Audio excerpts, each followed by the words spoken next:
Oke, selamat siang saudara-saudariku di mana saja Anda berada. Saat ini saya bersama dengan Kepala Desa Lewotobi, Kecamatan Ilebura, Kabupaten Flores Timur, Provinsi Nusa Tenggara Timur. Selamat siang Bapak Kepala Desa Lewotobi. Ya, selamat siang ya. Apa kabar Bapak Desa? Baik, alhamdulillah hari ini ya. Baik, para penonton sekalian, hari ini bertepatan dengan ulang tahun Desa Lewotobi yang ke-57. Benar Bapak Desa ya? Ke-57. Saya bersama dengan Bapak Desa ada hal yang mungkin saya akan cari tahu dan gali dari Bapak Desa sendiri berkaitan dengan perjalanan desa ini sampai dengan usia yang ke-57 hari ini, dan saya yakin tetap eksis Bapak Desa. Ya, Bapak Desa, saya ingin melihat lebih jauh bagaimana desa ini terlepas dari program-program pemerintah. Tentunya desa ini dibangun dengan visi dan misi dari kepala desa sendiri sejak memimpin desa ini. Tentu banyak sekali kekurangan dan juga mungkin hal yang menjadi kerikil tajam pada desa tepatnya yang mungkin masih menghantui desa ini. Tapi saya yakin dan percaya bahwa di usianya yang ke-57 desa ini pasti ada banyak sekali hal-hal positif yang mungkin kita petik bersama dan juga demi kemajuan seluruh warga masyarakat di desa ini. Mungkin saya ingin bertanya satu dua hal berkaitan dengan desa ini sampai dengan usia 57 tahun. Dari Bapak Desa sendiri mungkin menceritakan perjalanan desa ini, bahwa kita tetap melihat jasa-jasa pemimpin-pemimpin terdahulu, tetapi sejak Bapak Desa, Bapak Tarsisius Butomuda, saya lupa tadi, sejak beliau memimpin desa ini, mungkin akan diceritakan perjalanan desa ini sampai dengan usia 57, sekaligus visi dan misi ini, penerapan visi dan misi dari Bapak Desa sendiri terhadap desa ini, sehingga sampai dengan hari ini Desa Lewotobi tetap berjalan seperti yang diharapkan oleh banyak orang, khususnya warga masyarakat di Desa Lewotobi. Mungkin saya persilakan.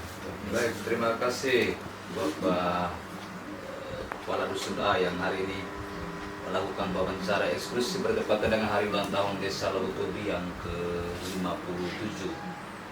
Saya sendiri saat ini sudah menjabat periode yang kedua. Periode pertama di 2013-2019 dan dilanjutkan ke periode yang kedua 2019-2025, lalu mendapat perpanjangan masa jabatan 2 tahun sehingga ditambahkan 2 tahun ke tahun 2027 nanti. Nanti di periode kedua ini saya sendiri merumuskan visi misi desa ini, yaitu terwujudnya masyarakat Desa Lewotobi yang maju dan mandiri. Nah, tentu dengan mimpi yang besar ini, dalam visi ini saya jabarkan ke dalam kurang lebih ada 8 misi. Yang pertama soal pemerintahan yang bersih dan berwibawa. Untuk di misi pertama ini kita memastikan untuk seluruh perangkat desa itu mengelola seluruh potensi, seluruh pengelolaan keuangan yang ada di desa, seluruh aset desa itu dengan baik dan benar.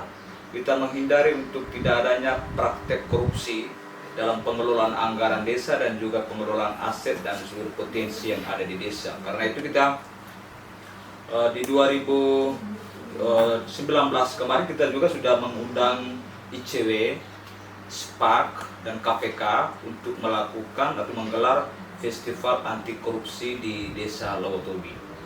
Selanjutnya di tahun 2022 kemarin kita juga sudah mengajukan permohonan kepada Inspektorat Daerah untuk melakukan audit kepada pemerintah Desa Lewotobi dalam pengelolaan anggaran desa. Namun hingga di tahun 2024 kemarin itu dari Inspektorat belum sempat turun, sehingga kita mengajukan lagi permohonan yang kedua. Namun sampai dengan hari ini di tahun 2025 bertepatan dengan hari ulang tahun desa yang ke-57 hari ini, Inspektorat Daerah belum sempat juga berkunjung ke desa kita untuk melakukan audit atas seluruh pengelolaan keuangan dan aset desa.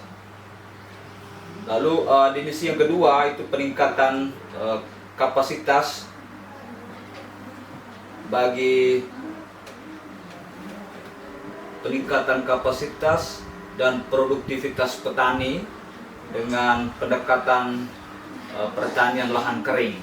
Nah, ini kita untuk di misi kedua, kita memastikan untuk warga masyarakat ini tergabung atau terwadah dalam kelompok-kelompok tani yang ada di RT masing-masing, lalu digabungkan dalam kelompok desa yang kelompok besar, yaitu gabungan kelompok tani.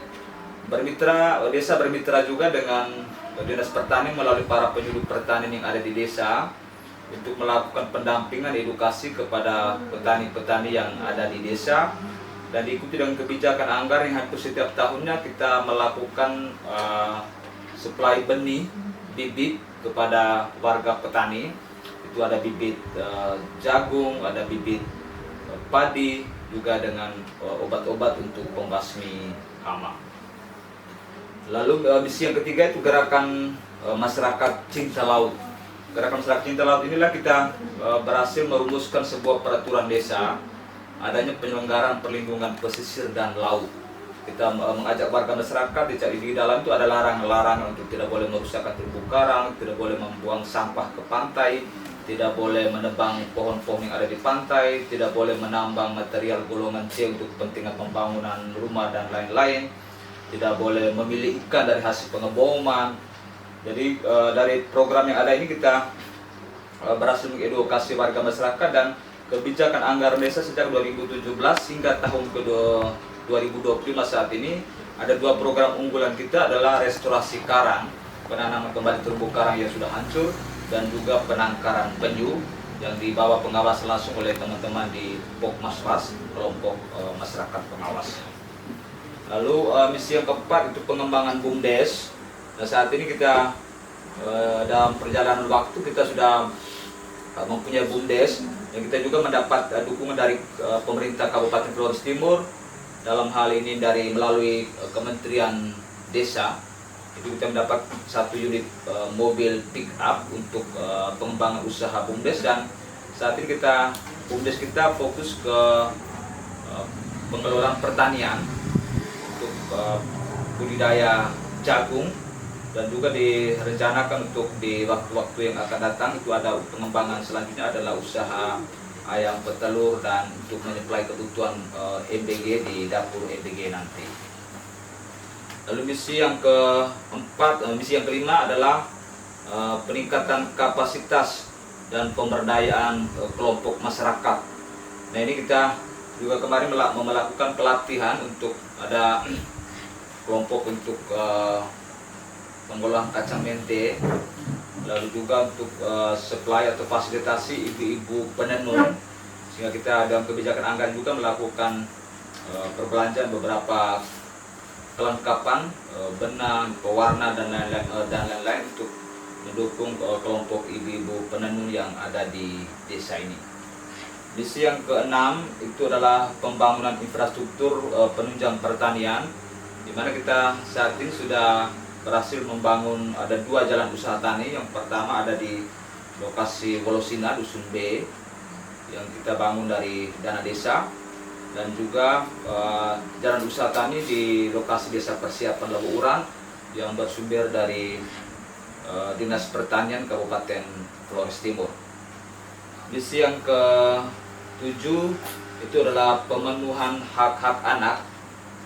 Nah, ini juga menjadi salah satu ikon kita di desa, di mana desa kita sudah kita deklarasikan diri sebagai desa layak anak. Karena itu kita memiliki sebuah peraturan desa tentang penyelenggaraan perlindungan anak. Kita memberikan perlindungan terhadap hak-hak anak supaya mereka dapat tumbuh dan berkembang dalam situasi yang aman, ramah, damai di desa, di mana kita punya program unggulan adalah adanya musrembang perspektif anak. Anak diberi ruang untuk terlibat dalam proses perencanaan di desa. Lalu misi yang terakhir adalah perjuangan pemekaran desa, di mana kita Dusun Lawuuran itu melalui aspirasi masyarakat kita sudah berjuang, dan sampai di titik ini itu sudah ditetapkan menjadi desa persiapan, dan tahap yang terakhir kemarin kita sudah melakukan penandatanganan peta batas desa antara desa Persiapan Lawuuran dan desa Lawuawang, desa tetangga, juga dengan desa induk Lawotobi, dan desa tetangga, desa Riang Gerita. Sehingga saat ini kita masih menunggu untuk usulan dari kabupaten secara berjenjang ke provinsi, lalu menunggu penetapan dari pusat melalui kode desa oleh Menteri Dalam Negeri yang pada akhirnya nanti akan ditetapkan dengan peraturan daerah, sehingga Lebo Uran yang saat ini menjadi desa persiapan pada waktunya bisa beralih status menjadi desa definitif. Mungkin demikian Pak untuk visi dan misi dalam masa kepemimpinan saya di periode yang kedua ini. Baik, terima kasih Bapak Kepala Desa Lotobi. Menarik tadi visi dan misi yang sudah disampaikan. Yang menarik salah satunya tadi perlindungan biota laut dan juga anak-anak dan perempuan, dan itu luar biasa perlu diberi apresiasi. Mungkin saya sedikit bertanya kepada Bapak Kepala Desa. Tentu dalam perjalanan program sesuai visi misi tadi pasti ada sekian banyak tantangan yang pasti dihadapi.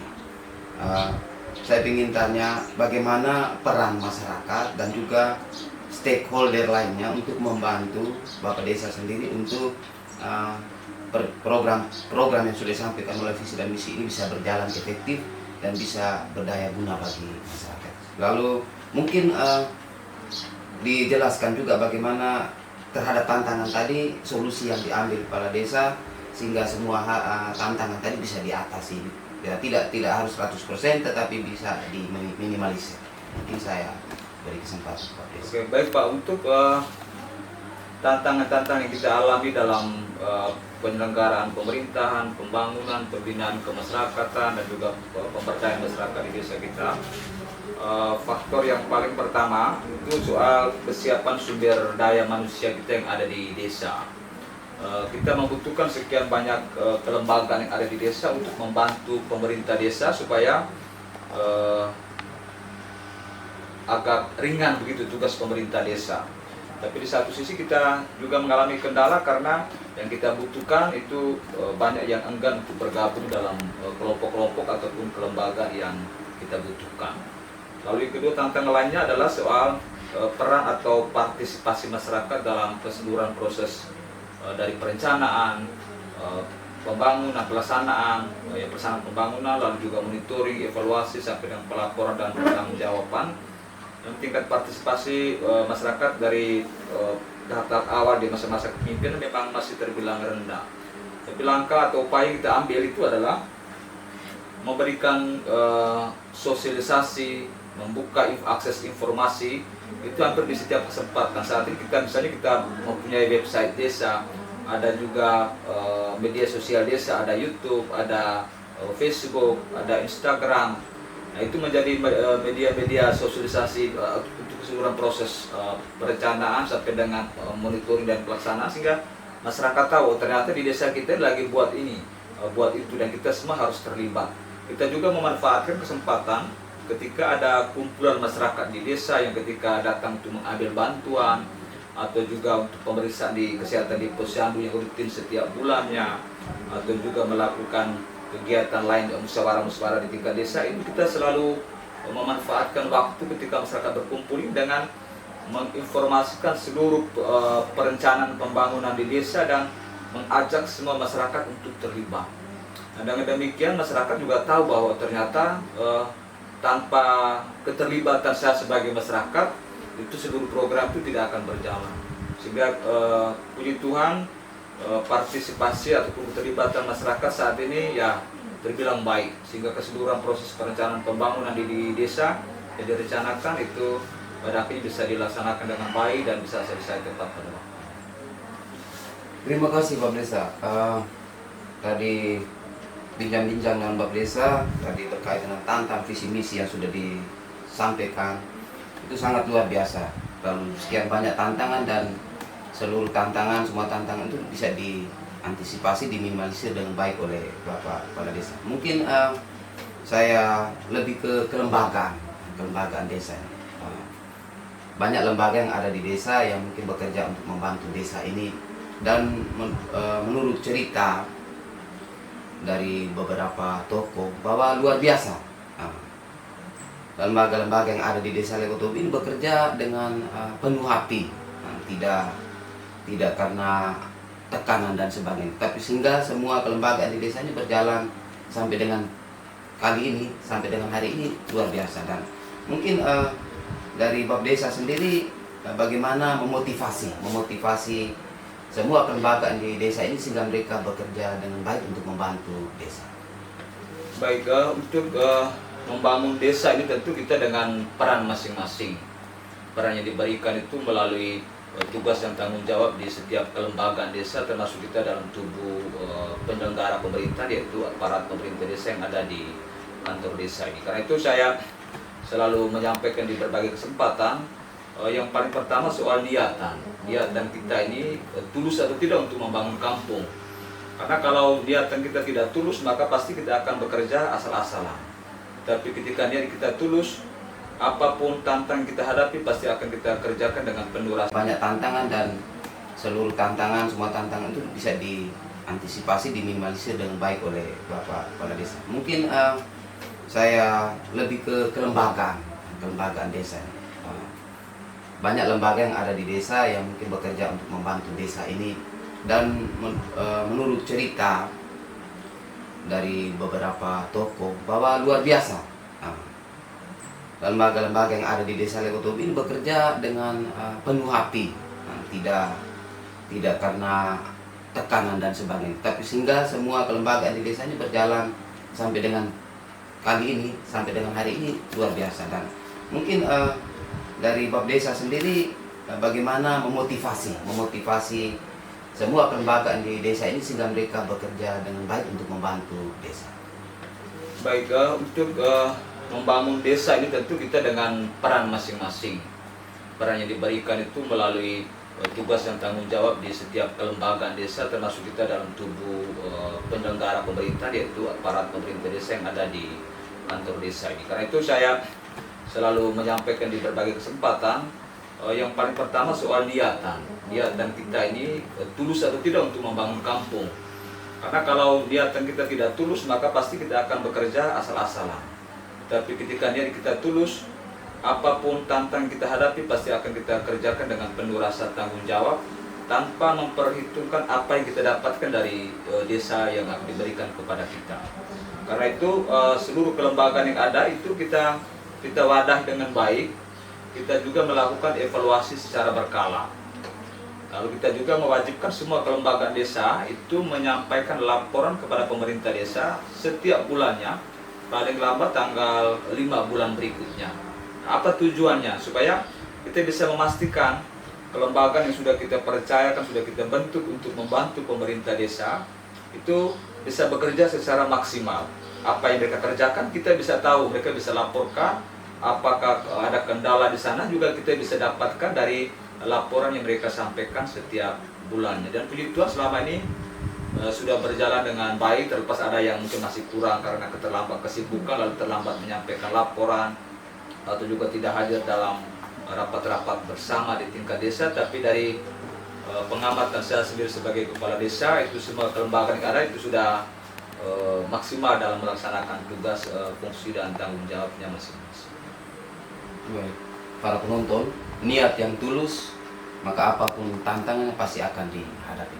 Demikian yang sudah disampaikan oleh Bapak Kepala Desa Legotobi. Mungkin yang terakhir Bapak Desa, ini usia 57 adalah usia yang cukup dewasa untuk desa ini. Mungkin Bapak Desa bisa memberikan motivasi untuk para penonton sekalian, bagaimana ke depan desa ini akan lebih baik lagi. Mungkin di usia yang 57, bagaimana Bapak Desa bisa memberikan kekuatan, motivasi untuk kami semua agar desa ini ke depannya akan lebih baik lagi. Baik Pak, untuk di hari ini kita 28 Oktober hari ini 2025 itu desa kita berusia 57 tahun. Itu sebuah usia, kalau ukuran usia manusia itu sudah terbilang matang atau dewasa. Tentu di penghujung sekarang kita tinggal 2 tahun lagi masa jabatan saya akan berakhir, maka ada sejumlah harapan yang akan kita berikan diarahkan kepada warga masyarakat. Hendaknya semua yang sudah baik yang kita tanamkan saat ini kepada warga masyarakat itu adalah yang sudah baik-baik ini dipertahankan dan ditingkatkan. Jadi semua hal-hal baik yang sudah saya tanamkan hendaknya itu tetap dipertahankan dan ditingkatkan. Nah, sebagai seorang pemimpin tentu tidak sempurna, pasti ada sekian banyak yang kurang-kurang juga. Nah, karena itu berharap untuk yang kurang-kurang dalam periode kepemimpinan saya itu mungkin bisa diperbaiki, ya bisa diperbaiki, dibenahi kembali supaya pelayanan kita kepada masyarakat Ribu Ratu yang ada di kampung ini itu mungkin bisa lebih tingkat dan sesuai dengan apa yang mereka harapkan. Baik. Terima kasih Pak Desa.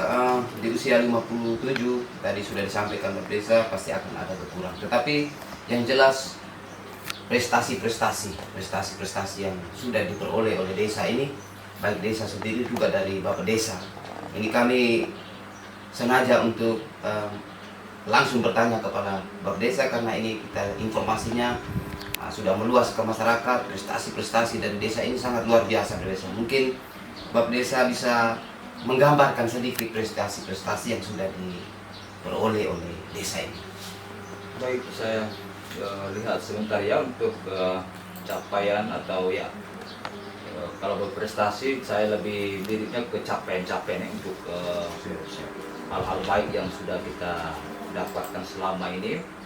Untuk di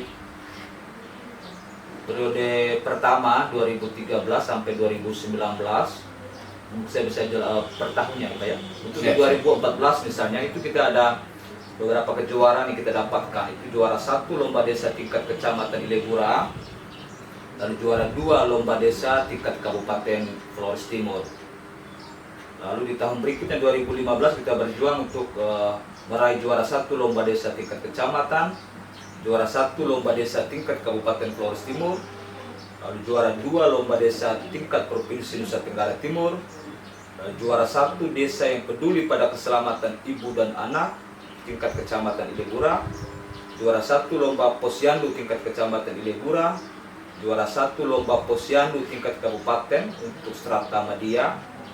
Lalu juga kita ada 3 kepala desa yang terpilih dari Kabupaten Flores Timur untuk mengikuti bimbingan teknis pengelolaan BUMDes di Hotel Sasando Kupang, dan juga 5 desa penerima bantuan mobil pick up dari Kementerian Desa untuk BUMDes yang diserahkan oleh Pak Bupati waktu itu, Pak Antonius Hubertus G.G. Hudson.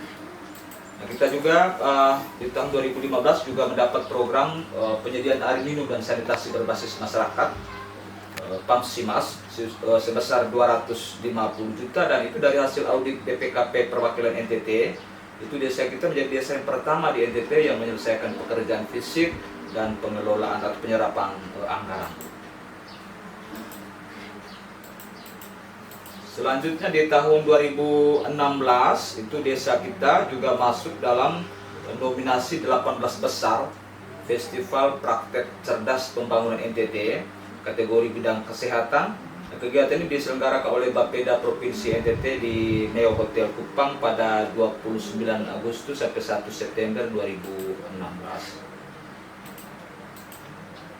Selanjutnya di 2017, nah desa kita juga mendapat kucuran dana dari melalui Dinas PUPR Kabupaten DAK air bersih sebesar 450 juta untuk sambungan rumah, sehingga hampir 100% desa 100%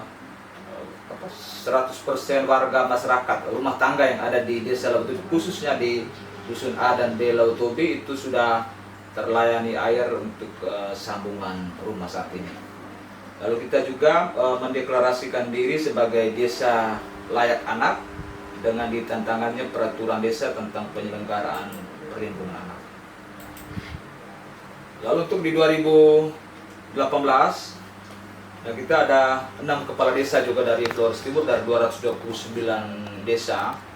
Itu dipilih oleh pemerintah Kabupaten Flores Timur untuk mengikuti pendidikan dan pelatihan perencanaan dan penganggaran desa yang diselenggarakan di Hotel Flores Mandiri ND pada Maret 2018 oleh Pusdiklat Kementerian Keuangan Republik Indonesia. Nah, kita juga mengikuti lomba pengelolaan dana desa yang diselenggarakan oleh Kementerian Desa.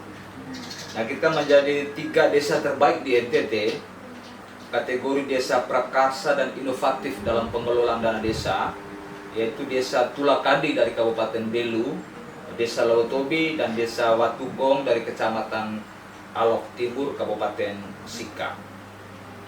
Di tahun 2018 juga saya sendiri diundang oleh ICW untuk menjadi narasumber pada Sekolah Anti Korupsi bagi kepala desa dan perangkat desa Kabupaten Flores Timur. Selanjutnya di tahun 2019 di 12 sampai 16 Januari itu saya sendiri juga diundang sebagai narasumber oleh pemerintah Kabupaten ND bagi para kepala desa dan perangkat desa dan juga BPD di Kabupaten ND dalam sebuah tema besar, itu menuju ND Kota Layak Anak.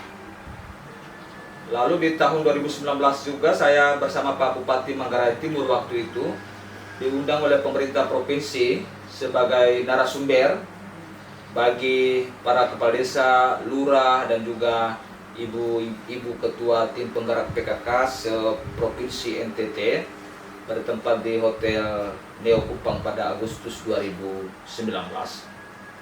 Lalu selanjutnya di November 2019 saya juga diundang menjadi pemateri pada Sekolah Tinggi Pembangunan Masyarakat Desa STPMD APMD Yogyakarta dengan topik besar itu soal eksistensi dan implementasi Undang-Undang Nomor 6 Tahun 2014 tentang desa.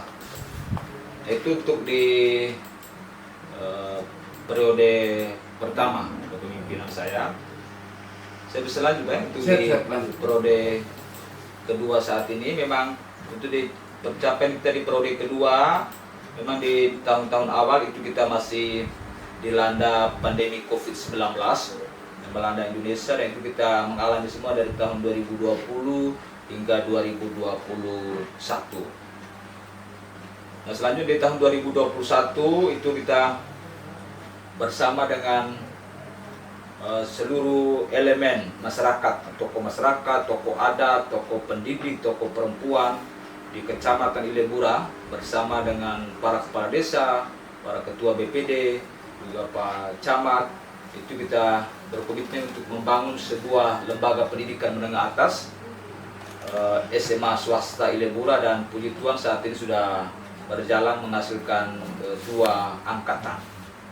Nah, kita juga di tahun 2021 juga mendeklarasikan desa kita sebagai desa sanitasi total berbasis masyarakat. Nah, pasca deklarasi 2021 hingga tahun 2025 saat ini, kita juga tetap memangkukan anggaran di APBDes kita untuk melakukan monitoring dan evaluasi pelaksanaan 5 pilar STBM secara nasional, dan juga 2 pilar lokal kita, yaitu kandang ternak tidak boleh ada dalam wilayah pemukiman, lalu tempat jemuran pakaian itu tidak boleh ada di depan rumah, minimal di samping rumah atau harus ada di belakang rumah. Nah, di sepanjang tahun 2022 desa kita juga masih dalam kondisi pemulihan ekonomi.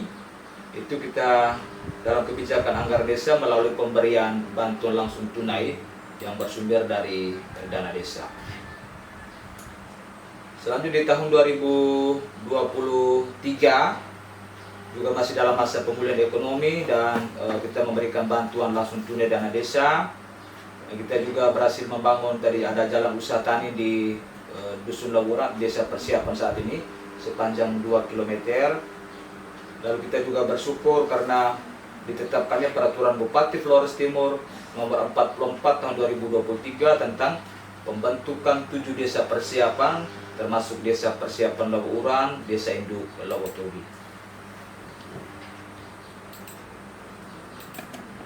Lalu di tahun 2024 kita juga mendapatkan surat dari Pak Gubernur Nusa Tenggara Timur tentang kode desa persiapan Lawuran dengan kode desa 53.06.16.2022. Lalu di tanggal 11 Mei 2024 juga Bapak Penjabat Bupati Flores Timur, Bapak Dr. Ambus Doris Alexander Rihi MSI, itu meresmikan Desa Persiapan sekaligus melantik penjabat Kepala Desa Persiapan Lewuran, Bapak Maria Yohanes DBT Watokola SE, menjadi penjabat Kepala Desa Persiapan Lewuran. Lalu di tahun 2024 di penghujung, nah puji Tuhan saya juga mengikuti ada kegiatan nasional yang diselenggarakan oleh Yayasan Upaya Indonesia Damai UID dengan program Bekal Pemimpin bersama Kelola Alam Adil Lestari untuk para pemimpin muda di Indonesia. Nah puji Tuhan, dari 650 peserta yang mendaftar dengan kuota 60 peserta yang dibutuhkan, itu saya dinyatakan lolos seleksi dan mengikuti beberapa tahapan. Tadi ada seleksi essay dan tes wawancara, dan berhasil lolos masuk dalam nominasi 60 peserta, sehingga berhasil mengikuti beberapa kegiatan di bulan November 2024 kemarin, ikut foundation workshop di Jakarta. Lalu di 9 sampai 12 Desember itu kita ada sensing workshop di Bali. Lalu di 18 sampai 22 Januari 2025 itu kita ada kegiatan deep dive workshop. Lalu di 23 sampai 25 April 2025 itu kita final workshop dan graduation di Jakarta.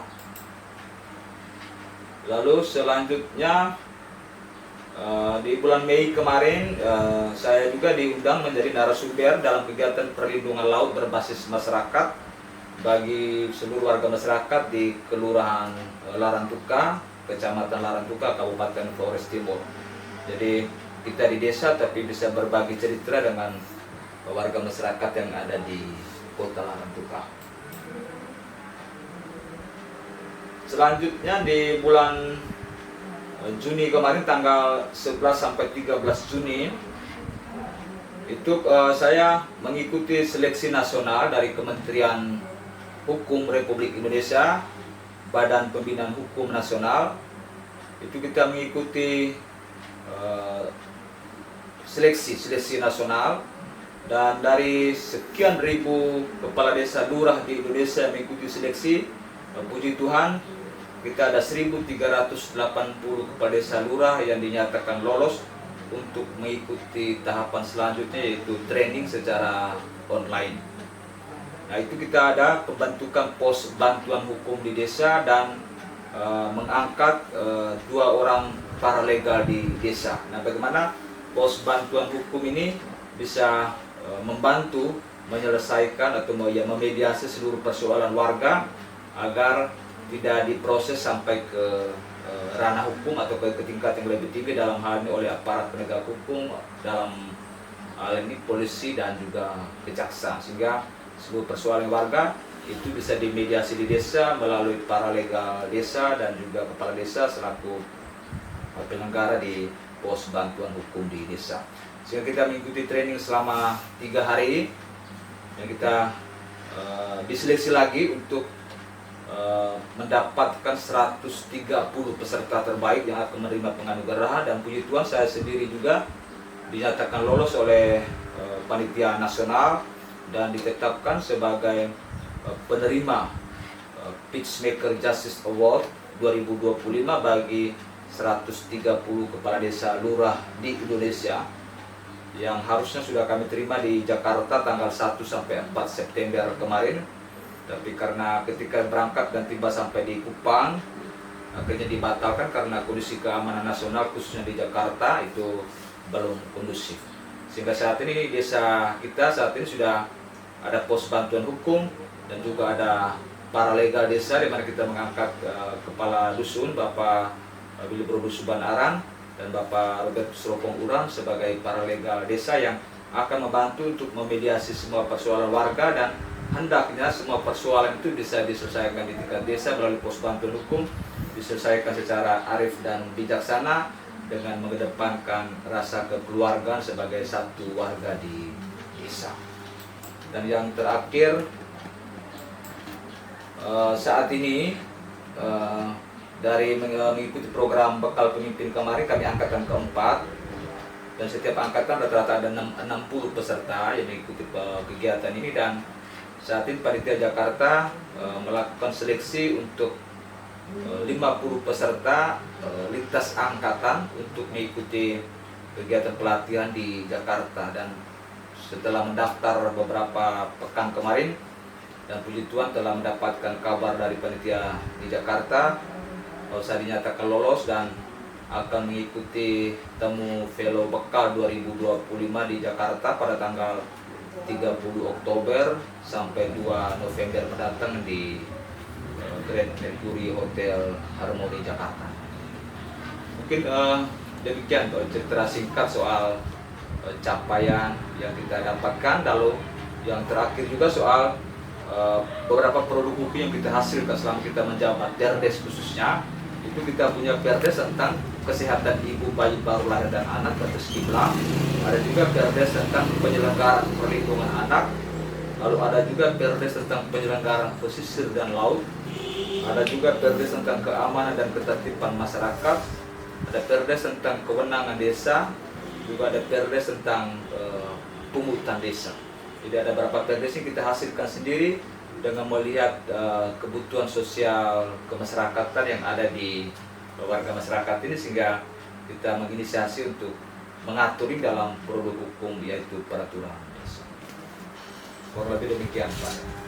Luar biasa para penonton sekalian, patut diberi apresiasi.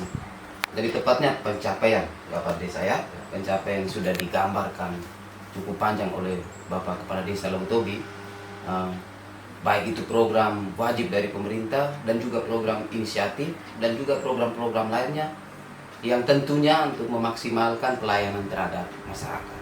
Para penonton, meskipun Gunung Lemotobi ada meletus 2023 sampai dengan saat ini masih level 4, tetapi Desa Lemotobi tetap eksis, semua program berjalan sesuai yang sudah digambarkan oleh Bapak Kepala Desa tadi. Demikian wawancara saya dengan Bapak Kepala Desa Lemotobi, Bapak Tarsisius Buto Muda, langsung dari kantor Desa Lemotobi. Sekali lagi dirgahayu ke 57 Desa Lemotobi. Sukses selalu Bapak Desa. Selamat siang untuk kita semua. Terima kasih. Terima kasih.